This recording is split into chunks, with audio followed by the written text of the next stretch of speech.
Good morning. Good morning. Welcome to the Ventura Center for Spiritual Living. I'm Reverend Bonnie Rose. It is a delight to have you here this morning with us. And I'm going to pass the word over to Lonnie, our board president. Good morning.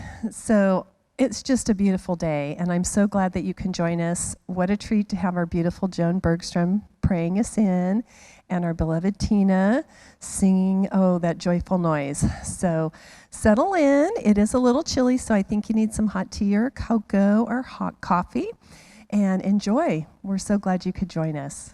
Thanks, Lonnie. Let's call forth our youth and family person, Bill Hadris. Good morning. I'm Bill Hadris with Youth and Family. When is the best time to do things?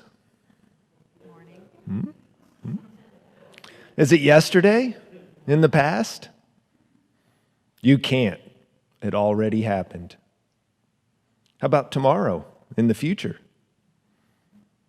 You can't. It isn't happening yet. How about now? It's all there is. I invite you to close your eyes, relax, and ask yourself, is today the day that you forgive yourself for a past deed? If not now, when? Is today the day you show up in service to the world? If not now, when? Is today the day you reach for your dreams? If not now, when? Is today the day you sit in the silence and listen to the sweet call of Spirit whispering your truth? If not now, when? There is only now. Be mindful of what you do with it. The future depends on it. And so it is. And so it is. Thanks. Okay, and then Joni, our practitioner, is going to come forward and she'll give us a nice prayer. Good morning. Can we have the practitioners and ministers stand with me, please? Appreciate it. As we stand in this day, just today, as Bill mentioned, we are in the present moment of spirit alive and well, filled with love, filled with grace, filled with forgiveness, understanding, and just present.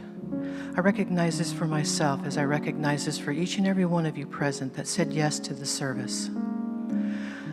I speak my word for this service today. I just trust and know that it is blessed and very blessed from the individuals that are helping put it together, the beautiful musician, the great pianist, and the beautiful words spoken by Reverend Bonnie. I'm just so looking forward to being inspired by all. As we engulf this day, this beautiful day, this little cool day, it's just a wonderful day to be present. With a grateful heart, I feel so blessed to be of this philosophy, blessed to be here, present. I'm blessed to be amongst you all.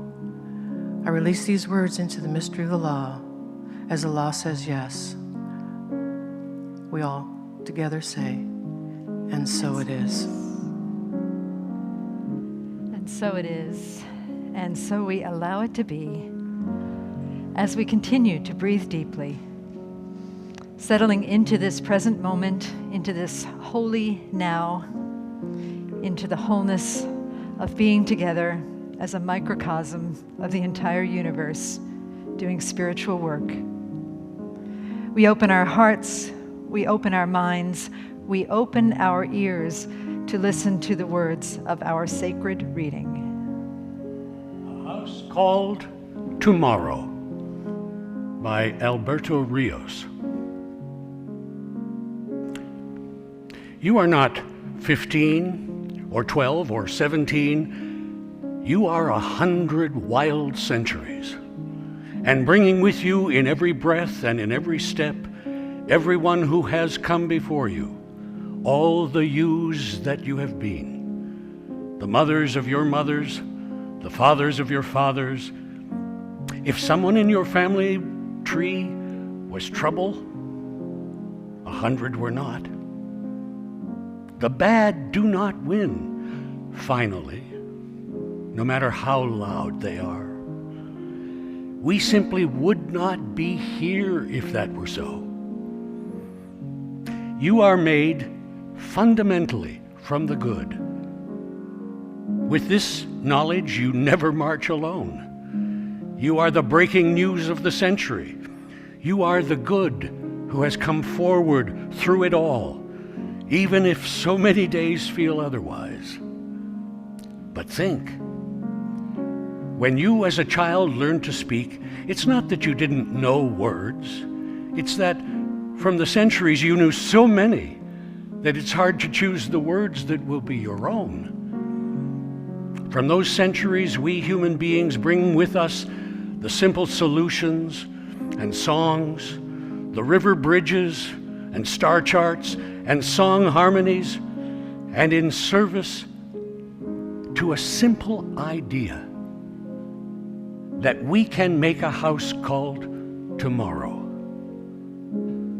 What we bring finally into the new day every day is ourselves. And that's all we need to start. That's everything we require to keep going. Look back only for as long as you must, and then go forward into the history you will make. Be good, then better. Write books, cure diseases, make us proud, make yourselves proud. And those who came before you, when you hear the thunder, hear it as their applause.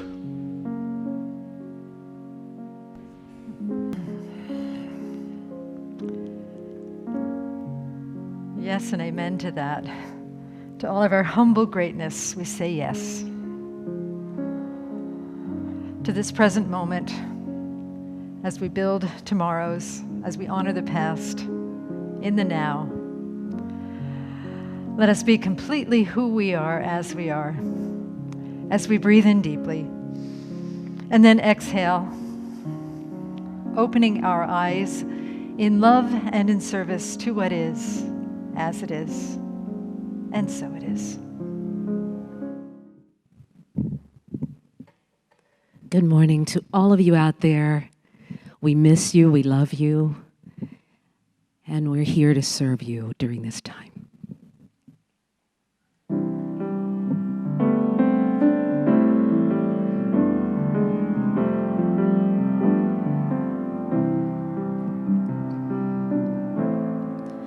I met a prophet, dark as the night.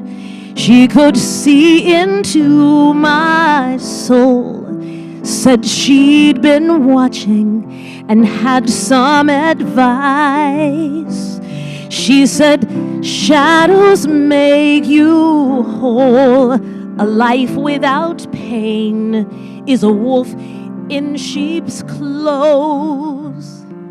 'Cause if you listen to the lessons that it holds, you'll find the gold. Child, it's time to break the shell. Life's gonna hurt, but it's meant to be felt. You cannot touch the sky from inside of yourself. You cannot fly until you break the shell. I can remember when I was a child, how the grown folks seemed so crazy. Why are they so angry? Why are they so loud? And when I grow up, that's never ever gonna be me. That was the moment that I decide to build a wall just shy of 6 feet tall, too strong to fall. Oh, child, it's time to break the shell. Life's gonna hurt, but it's meant to be felt. You cannot touch the sky from inside of yourself. You cannot fly until you break the shell.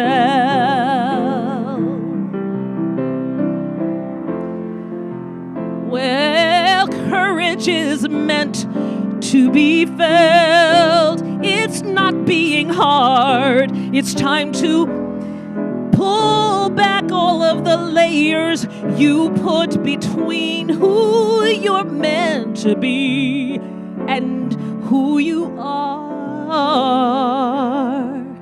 Just go be who you are.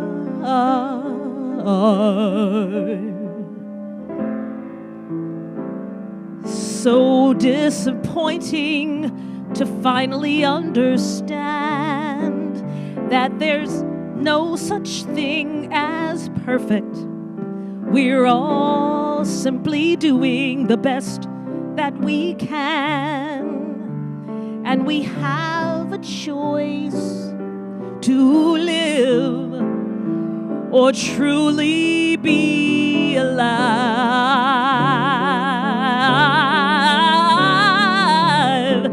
Oh, child, it's time to break the shell. Life's gonna hurt, but it's meant to be felt. You cannot touch the sky from inside of yourself. You cannot fly until you break the shell. Do with these words what you will. You'll be stuck on the ground until you finally break the shell.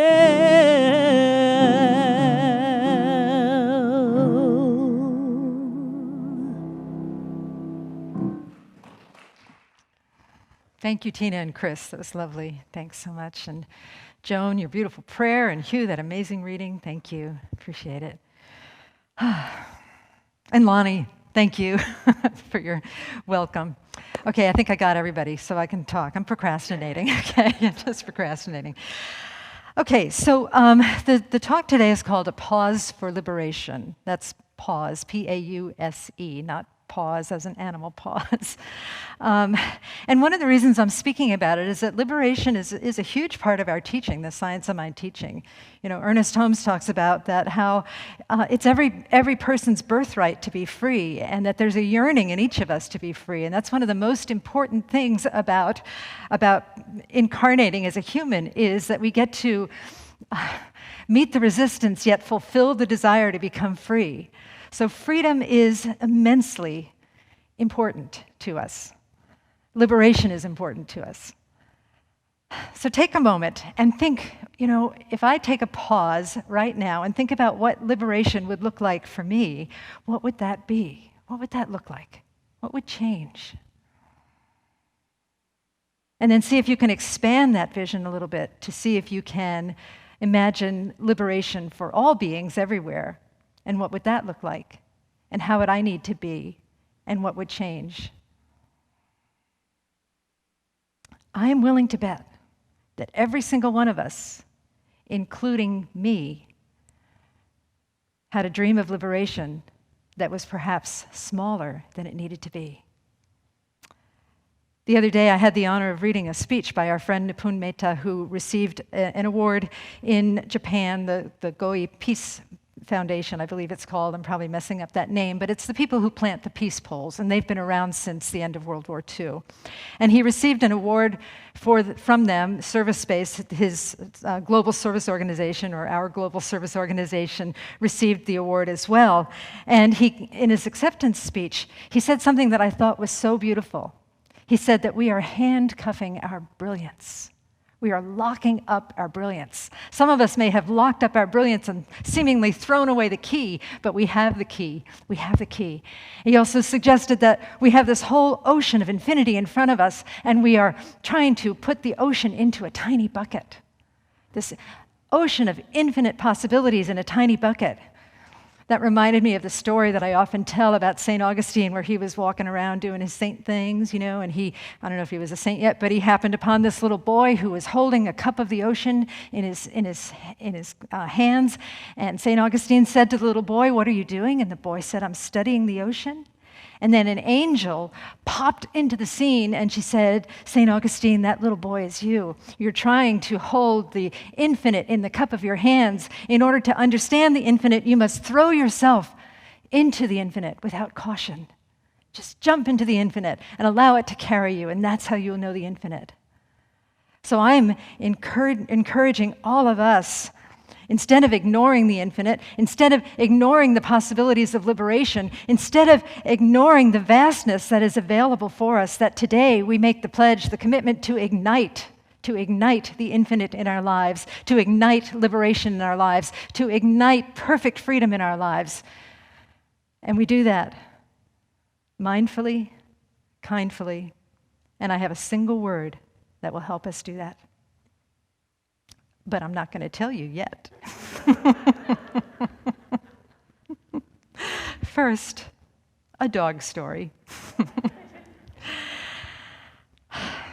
So I've been here preaching in this pulpit for about 17 years. It'll be 17 years in March, which is shocking to me that I never wanted to be a minister, and here I am 17 years later, loving it, loving all of you, loving what I get to do every week, every day. And, they say in ministerial school that when the congregation can speak the vision back to you, then you know you've accomplished something. Well, I do get a lot of that. I get a lot of people talking with me about kindness, about compassion, about being a center of love, living like the truth is true, all of those things that we talk about here. But the thing that I think I hear the most is a dog command. A sermon that I did where I told a story about my dog Bartok, who sometimes when he picks up things on the hiking trail, I have to say to him, "Drop it, drop it, drop it. Uh-oh, drop it." And a lot of people repeated that to me because I made it as a metaphor for when you have a thought that keeps recurring, a thought of limitation that you can just say to yourself, "Drop it, drop it, drop it." Now, Bartok is still picking up things on the hiking trail. I'm still having to say drop it. The other day, he walked for a good 4.5 miles carrying the leg of a cow. That was impressive. And I had to take it away from him at the end of the hike because that was not going in my car, just so you know. And I suspect that several of us are still saying to each other, "Drop it, drop it, drop it, drop it, drop it," or saying it to ourselves when we have a story that we're telling over and over again that does the opposite of liberate us, but that binds us into the past and into who we don't want to be. But that brings me to this other word, the word that I think is liberating, or one word of many that is liberating. Another animal story, another animal tale. If you live in Ventura County, perhaps even in LA, you might have noticed that it rained a tad last week. And in my house, when it rains, we have an outdoor aviary that's covered with plastic for the winter, and our rabbit and our guinea pig live out there. But when it rains, we feel sorry for them because the ground gets wet, so we have to bring the bunny and the guinea pig inside. And if you've ever gotten a load of my rabbit, you'll know that that's a big, well, I don't use the word load lightly, let's put it that way. She is huge. Her name is Hip Hop, but I've started calling her Hippopotamus because she's huge. And they come inside and they live on the floor. They live in a pen in our living room because every well-appointed living room has a lot of hay and rabbit poo in it, of course. You know, we're very elegant here. We're from New York and we're very sophisticated, you know. And, but every day when I go to clean out the pen and get the animal squared away, I get the rabbit out into the yard where she likes to hop around when it's dry, and I get the guinea pig in a safe place, and I have to open up the gates to the pen, and the dogs like to go in there to eat various forms of debris, food and other debris that they enjoy eating. And so I'm opening up the pen, trying to get the guinea pig squared away so he doesn't get trampled, and I say, wait, wait, wait, uh-oh, wait, wait, wait. And the word of liberation is wait. It invites mindfulness. Take a pause, wait. Before you're about to speak, before you're about to think something, before you're about to type something on social media. And wait. Wait stands for, why am I talking?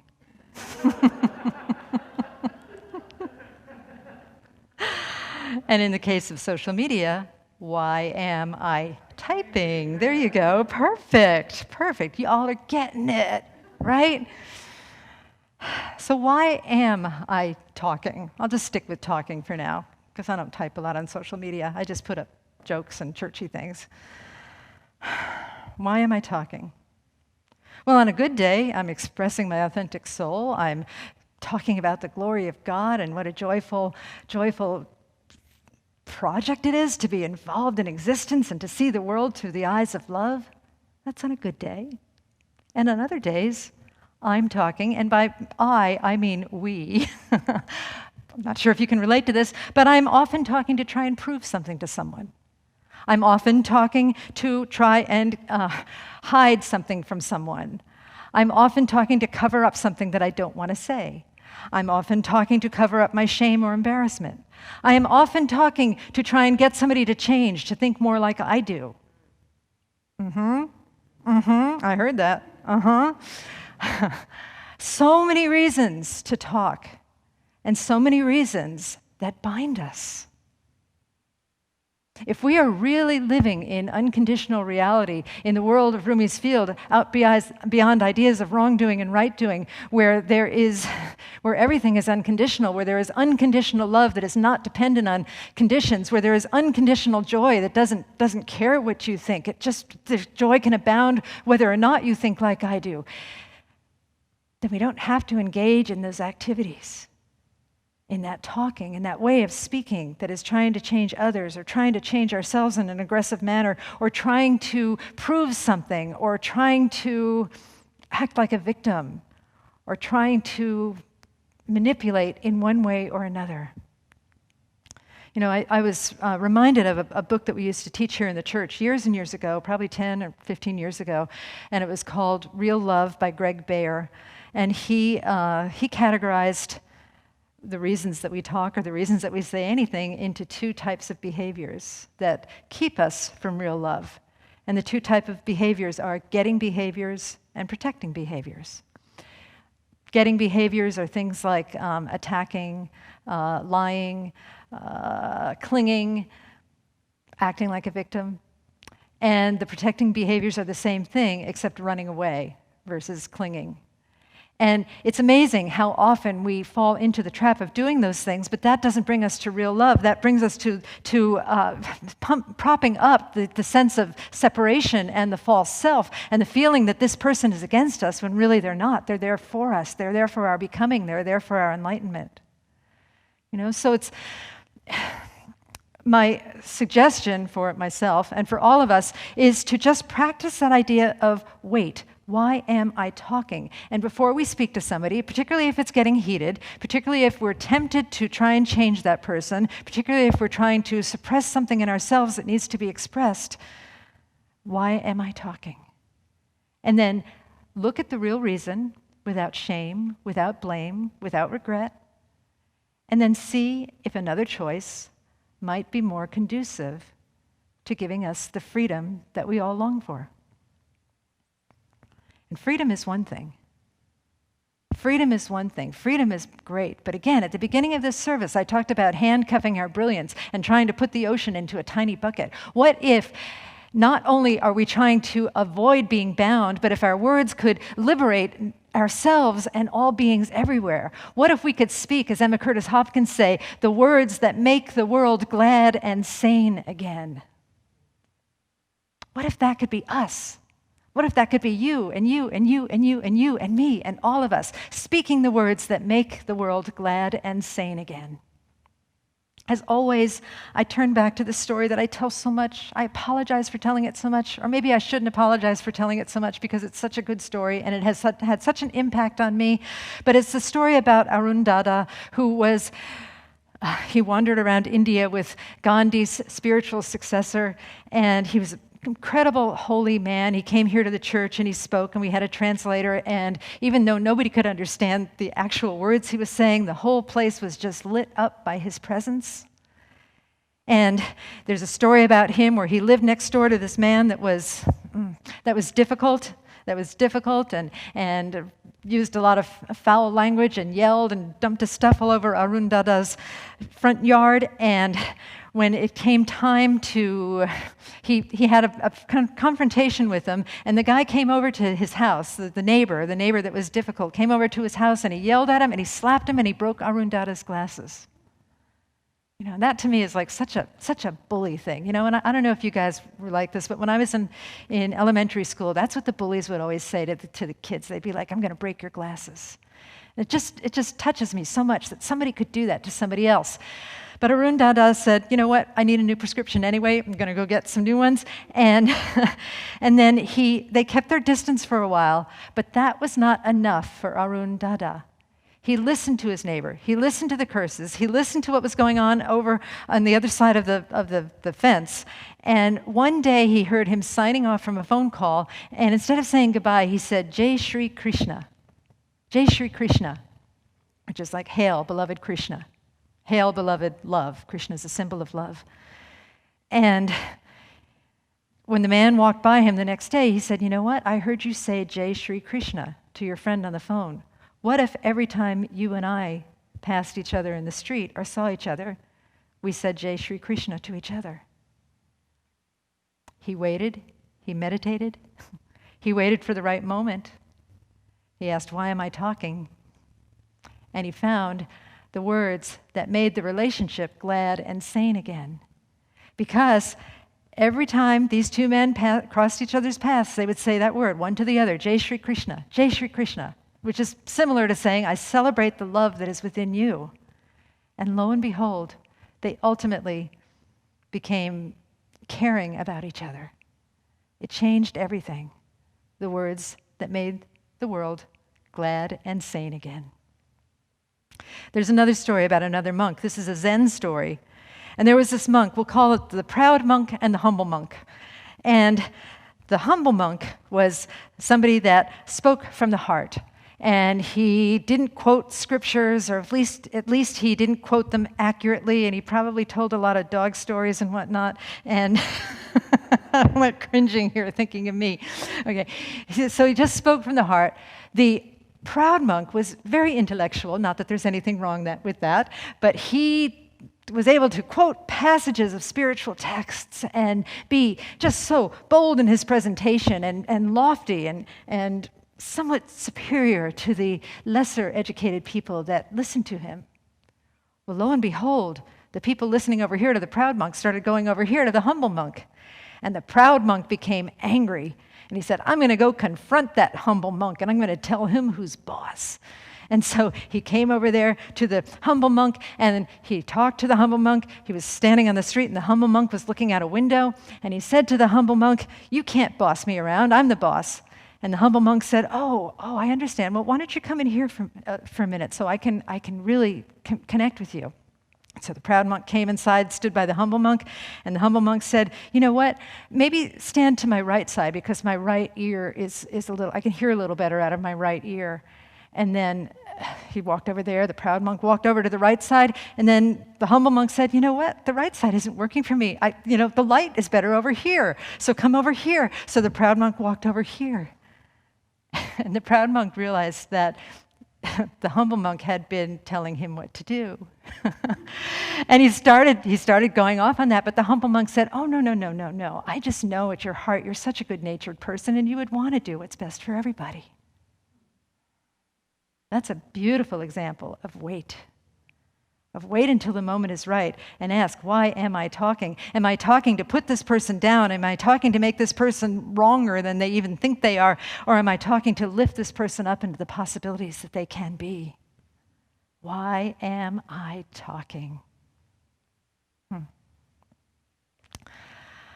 Right now,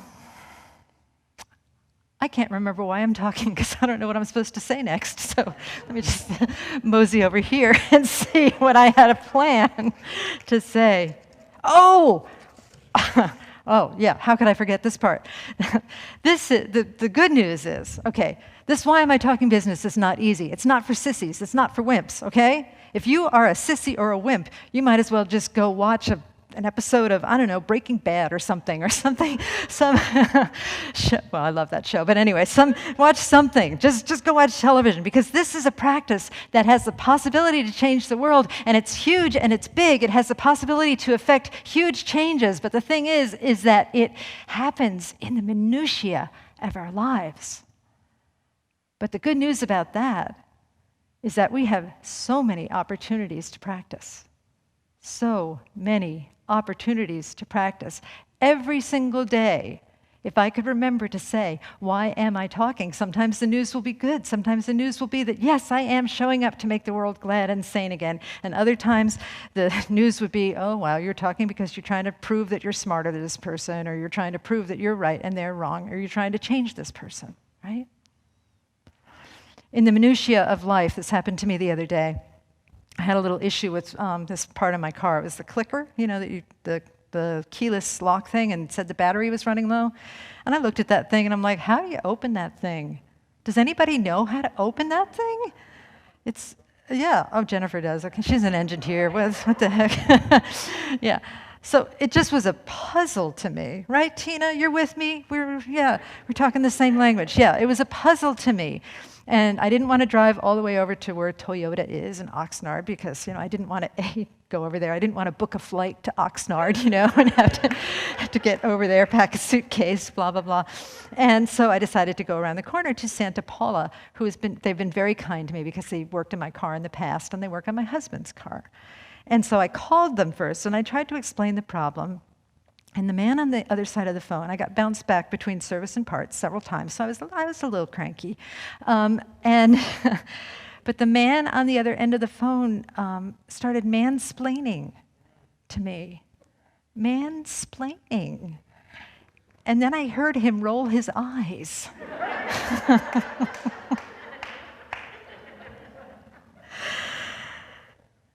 And I have to say that was karma. Because I've been known to be a big eye roller. I got in trouble for it when I first moved here, and I went to a psychic who, was trying to help me get the church in a form that I could work with, and she said, you have to stop rolling your eyes at the congregation. And I said, I do not roll my eyes.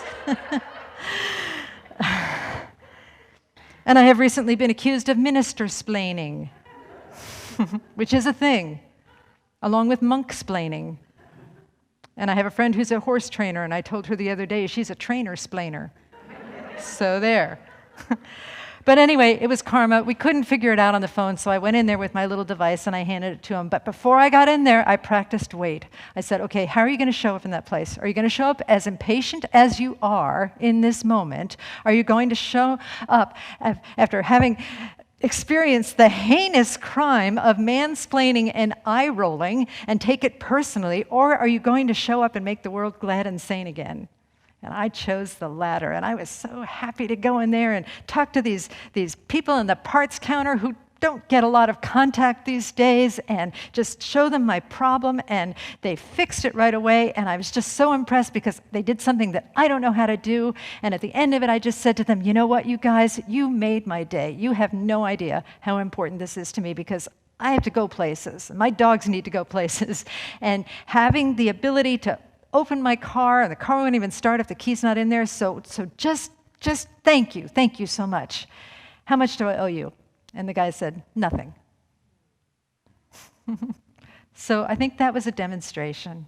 That was a demonstration of the power of making the world glad and sane again, of waiting, of not jumping into our knee-jerk verbal reaction that often involves getting and protecting. Getting and protecting the most fragile part of ourselves, which we might as well just let go. Protecting that and getting a stronger fortress for the most fragile part of ourselves, which we might as well just let go. Vulnerability is the key to happiness.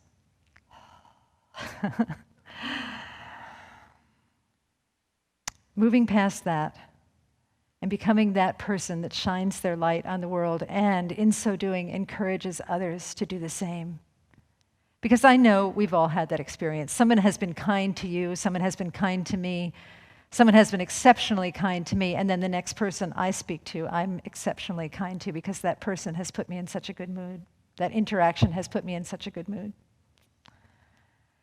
I feel that I should, rather than have this talk be replete with dog and rabbit stories, among other things, maybe I'll be a little bit more like the proud monk for just a moment and give you some scriptural references, which I undoubtedly will misquote, but I have some scripture police that will come and tell me if I do. I'm already telling you I'm going to paraphrase, okay? What this story reminds me of is one of the Jesus stories about where he says that we cannot put new wine in old wineskins. And what that means to me metaphysically is that there is new wine coming into being. There is new wine as we're moving into the age of Aquarius, out of the Piscean age into the age of Aquarius, where we are lifted up into greater possibilities for all beings everywhere and for our earth and for our universe. And if we have old wineskins, if we put that new consciousness, that new wine into our old habits of being, into our old wineskins, then the old wineskins will burst and the wine will rush out. But if we can create new wineskins, not through will, but through willingness, and be that place where we can hold that beauty, hold that power, hold that love, and use it in a constructive way, in a way that lifts everybody up, not only ourselves, but everybody, that lifts up all beings, then that is part of the transformation of the world. So that's my Jesus part, and now I'm going to read you a little Ernest Holmes part, too. Ernest Holmes said, what did he say, a little stinker? Okay, where is it? Okay. Oh. I just called Ernest Holmes a little stinker, didn't I? I say that with affection. Ernest Holmes said, "Find me one person who can get his own littleness out of the way, who can W-A-I-T, and that person shall reveal to me the immeasurable magnitude of the universe in which I live." Is that not beautiful? Find me one person. That person could be us. It could be you. It could be anybody. It could be somebody that you observe. It could be somebody that inspires you. It could be somebody that disinspires you, that you get to rise above and be that one person. Find me one person who can get his own littleness out of the way, and he shall reveal to me the immeasurable magnitude of the universe in which I live. Is that not thrilling or what? The immeasurable magnitude, the immeasurable grace, the immeasurable love, compassion, joy, all of the qualities that we seek, all of the freedom that we seek, that person, that one tiny interaction has the capacity to reveal that to you. And then this idea of wait, actually, W-A-I-T, is from an article by Charles Eisenstein that I forgot to mention when I spoke about it initially. But Charles Eisenstein is this wonderful writer, and he wrote that we wait. We ask, why am I talking, to invoke a sense of reverence for the other. And in so waiting, we interpret each other's words generously. We give the other the benefit of the doubt. In so waiting, we let go of being right and seeming smart. In waiting, we learn to value each person's unique window on the world. We learn to be willing to see each other fully, shadow and gold. And we learn to be willing to be seen truly ourselves. And so that's it, you guys. That's it. We have the capacity right here, because all of us struggle, all of us have interactions that we sometimes that struggle with. We have interactions where sometimes we are feeling attacked. We have interactions where we are sometimes feeling like the attacker. We are constantly trying to change people. And this is not to tell us how bad we are. This is to tell us how much potential we have to make a positive, impactful, immense change in the world that will bless all beings everywhere. So I hope that you're with me in taking that wine and pouring it into the new skins that we cultivate together here in this spiritual center.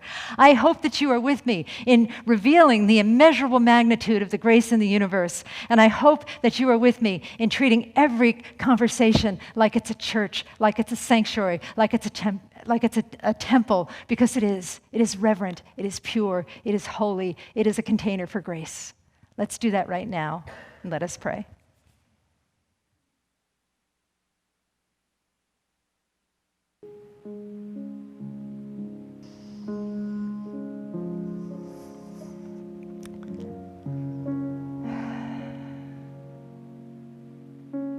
I sit in that energy and that power of the word that has just been spoken. The word that has poured through each of us, whether speaking or listening. The word that has touched our hearts. The word that has opened up something glad and sane in each of us. The word that is leading us into the magnitude of the universe, into the magnitude of grace, into the power and the joy of being that is our birthright. That is the birthright of all beings. And I just sit in that word and I revere it and I call it my own. I call it our own. I call it forth for all beings everywhere. I unify with it. And I celebrate the fact that we get to be midwives for this process on earth of revealing the kingdom of heaven that is already at hand, but sometimes shrouded. We get to pull away the veil and see that the kingdom of heaven is here among us in all things, in all conversations, in all interactions. It is in the joys and the sorrows. It is in the irritations and the celebrations. It is in trying to make people right. It is in trying to make people wrong. It is when we are trying to prove ourselves or when we are completely accepting who we are. It is in our flaws. It is in our perfection. It is in our grace. It is in our ungrace. All of that is the kingdom of spirit, reliving itself through all of us, creating that magnitude of abundant grace that we get to live and that we magnify in turn by sharing. So I'm just so grateful to speak these words this morning, so grateful to trust that these words ripple out and affect not only the lives of the people in this circle that we create, in this sacred sanctuary, whether virtual or in person, that they touch lives and transform lives, and that our transformed lives transform other lives and bless the whole world in tiny moments of goodness. And so, again, I'm just so grateful. So grateful for this powerful teaching. So grateful for all paths to God. Churches, synagogues, temples, mosques, ashrams, fundamentalists, atheists, all beings everywhere, all paths. I'm grateful for this sacred time together. And with a heart filled with so much gratitude, I say, thank you, Spirit, thank you, love. And I release these words into the divine mystery. And together we say, and so it is. Thank you.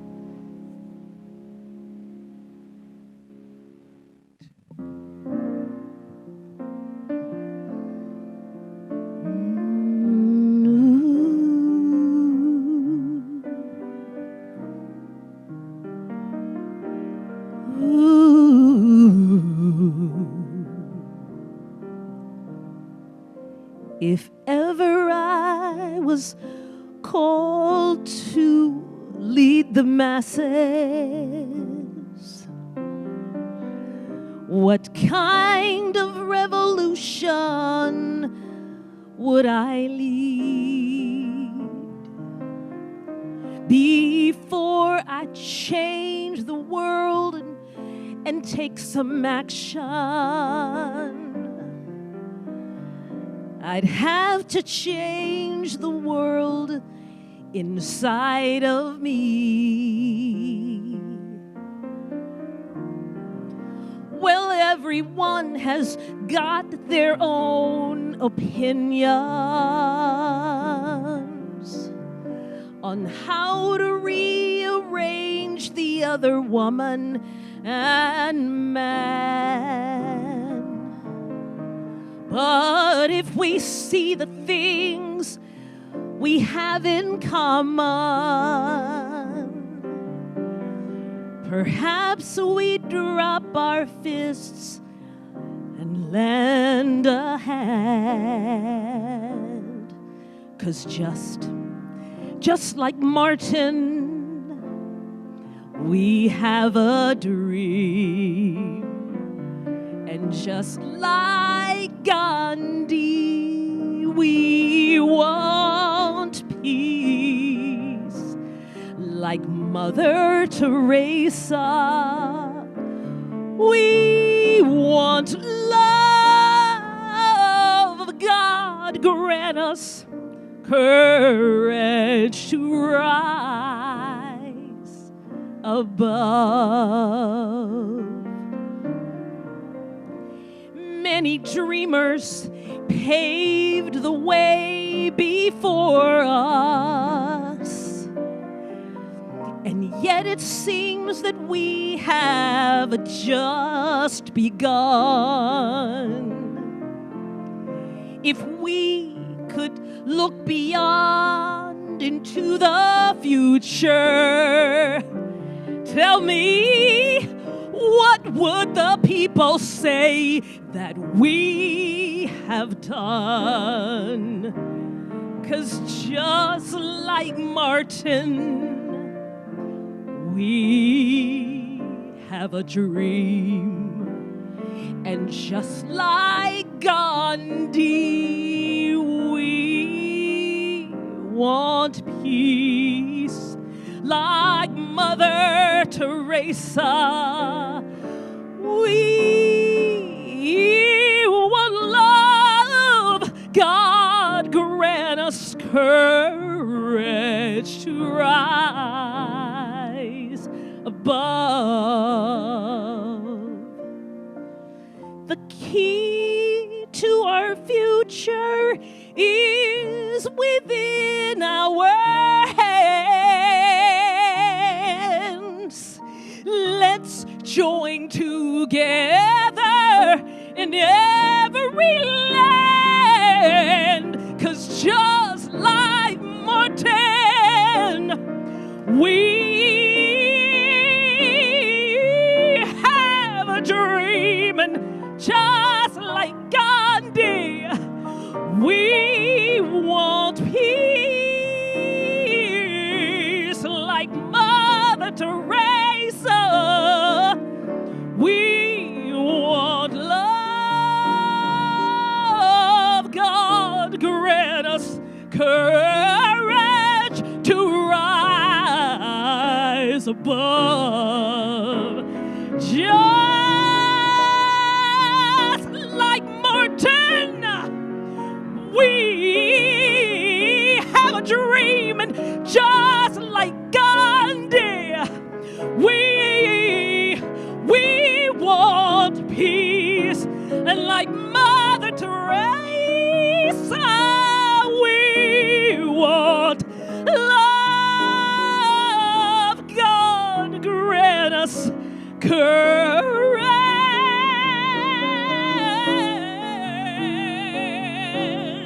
to rise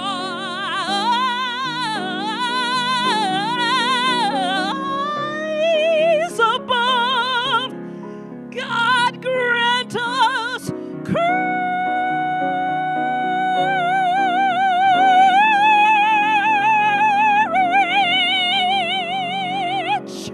to rise